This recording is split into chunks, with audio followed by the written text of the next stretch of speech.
Olá a todos que nos acompanham no canal da Metsu no YouTube, eu sou meteorologista Estel Cis, quero te convidar para tu te inscrever aqui no canal, acionar as notificações e deixar o teu relato, o teu comentário para a gente. Na capa de metsu.com você encontra os assuntos mais importantes da meteorologia nacional e mundial, acompanhe a previsão específica para a sua cidade de 10 dias e nosso monitoramento de raios e imagens de radar.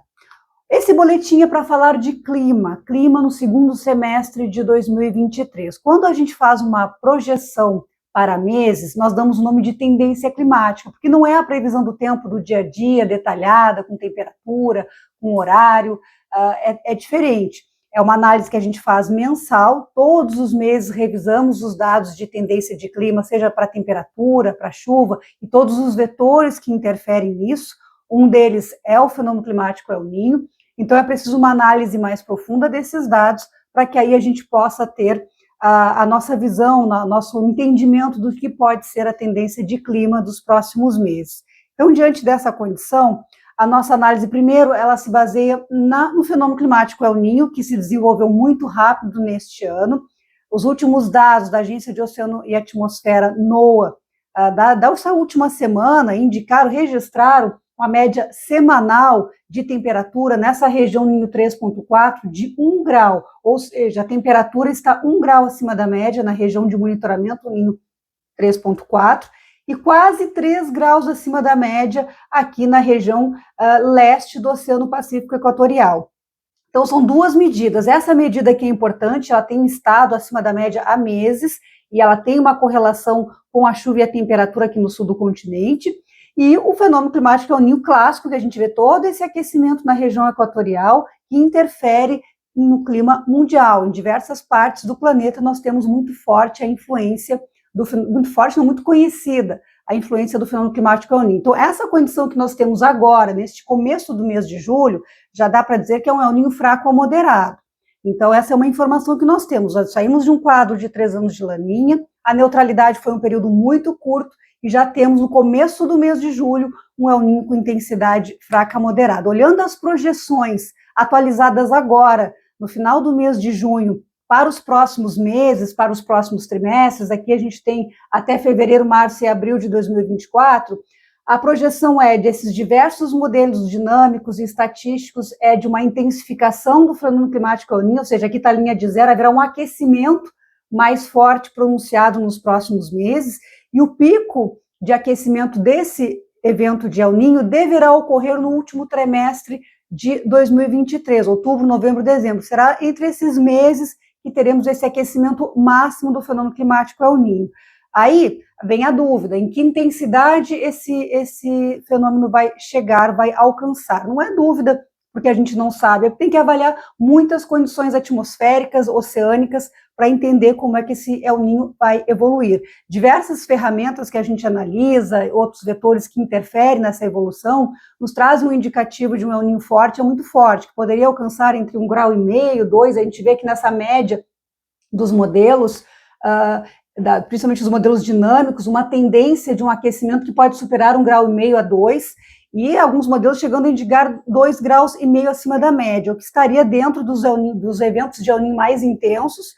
97, 98, nós tivemos um evento que que os meteorologistas no mundo inteiro denominam como Super El Niño, na forma clássica ou científica não existe essa denominação, mas é uma convenção dos meteorologistas do mundo inteiro para diferenciar esses eventos de El Niño mais intensos. Então, 97, 98, 2015 e 2016 chegou a 3 graus aquele evento, foi o mais intenso da história. Então, há uma expectativa de que isso possa vir a acontecer, um El Niño que tem um aquecimento muito significativo dentro de um outro contexto que é muito importante neste evento de El Niño. Os oceanos têm uma tendência de aquecimento também para os próximos meses, um aquecimento sem precedentes, e tudo isso em conjunto vai fazer com que 2023 tenha uma tendência de ser mais quente e dentro de uma atmosfera. Aí, falando a nível mundial mais quente, os eventos extremos tendem a ocorrer com mais frequência e talvez com maior severidade, maior intensidade. Então, vai ser um ano até, eu diria, de aprendizado para nós meteorologistas, porque é um contexto diferente que a gente ainda não viveu. Então, isso vai nos trazer aí certamente muito conhecimento e num desafio maior na previsão aquela mesmo de curto prazo, do dia a dia, diante desse cenário um pouco diferente do que a gente está acostumado. Então, dito isso, agora vamos para as projeções. O que tudo isso pode interferir na condição de chuva e de temperatura aqui no Brasil? Primeiro, a correlação que a gente tem conhecida já de eventos de El Niño é uma redução da chuva em parte do norte e nordeste, se desenhando essa condição de maior aquecimento nos próximos meses. Há uma tendência de redução de chuva, até com um risco de estiagem mais severa no interior do Nordeste e também no norte do Brasil, e por outro lado, mais ao sul do continente, Argentina, Uruguai, Rio Grande do Sul, Santa Catarina e até mesmo parte do Paraguai e do Paraná, com uma tendência de chuva acima da média nos próximos meses. O que a gente vai observar,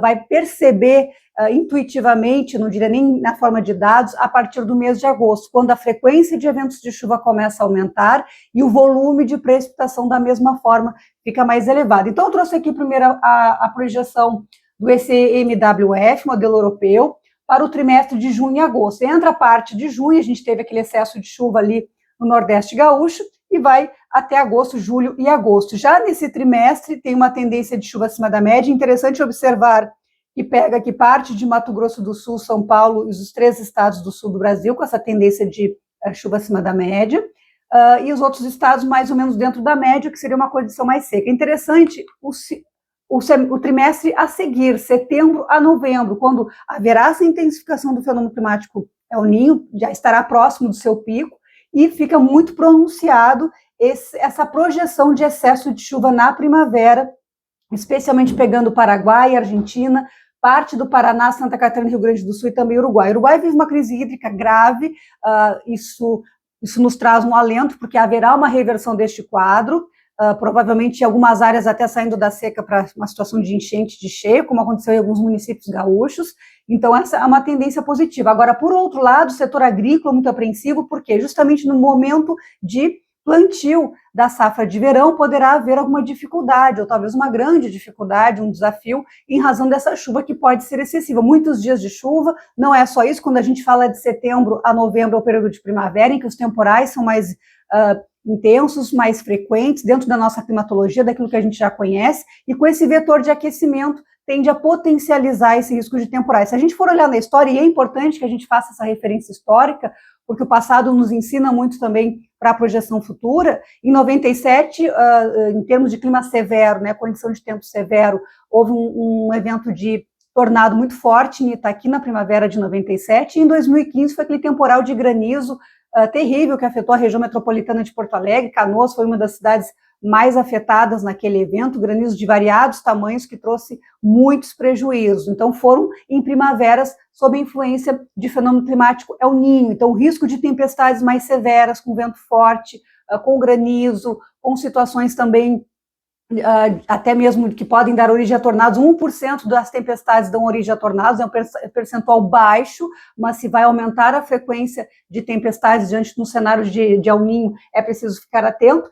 E a perspectiva interessante é que há uma certa divergência dos modelos sobre o centro-oeste. Alguns modelos trazem também alguma possibilidade de um sinal de chuva positivo, ou seja, de mais chuva do que o normal também na fase de plantio do centro-oeste. Então, isso é algo ainda que há uma divergência, ou seja, a certeza não é grande como a gente tem um nível de probabilidade maior de acerto para o sul do Brasil. Então, o centro-oeste é algo a observar, a gente vai atualizar isso nos próximos meses e a gente vai ver como é que fica essa configuração. E aqui, o modelo do Met Office, o CAMET, que também é um modelo do centro europeu, e a gente vê uma projeção parecida. Aqui, o trimestre de junho e agosto, e o trimestre de setembro a novembro também com esse sinal muito forte de chuva até excessiva em parte da Argentina, em parte de Santa Catarina, Uruguai e Rio Grande do Sul. Então, os próximos meses aí aumentando a frequência de chuva, aumentando a frequência de dias com instabilidade, com nebulosidade, com chuva, umidade mais presente. O padrão de temperatura, interessante falar, junho, agosto acima da média, trimestre ainda de inverno. Não quer dizer que não vai fazer frio, sim, teremos frio, teremos os fenômenos típicos de inverno, quem sabe até algum evento de neve, mas períodos curtos, vai predominar dias a menos e também condições aí para que tenhamos até eventos de calor concentrados em poucos dias, trazendo aí um cenário de temperatura ao final do trimestre acima da média em todo o centro-sul do Brasil. Vejam como aumenta essa anomalia nos meses de primavera, ou seja, tem mais energia na atmosfera, terá temperatura alta, o que acaba servindo de combustível também para deflagrar tempestades temporais. E essas tempestades e temporais nós vamos prever no curto prazo, com 4, 5 dias de antecedência, aí a gente consegue ter esse detalhamento, avaliar em que dia, em que região vai atuar. Hoje a gente vê uma tendência de chuva acima da média e uma tendência de temperatura acima da média. Com base em todo o histórico que a gente já conhece de anos sob influência de El Niño e de El Niño com maior intensidade, a gente consegue avaliar que será um ano de bastante chuva, com risco de enchente,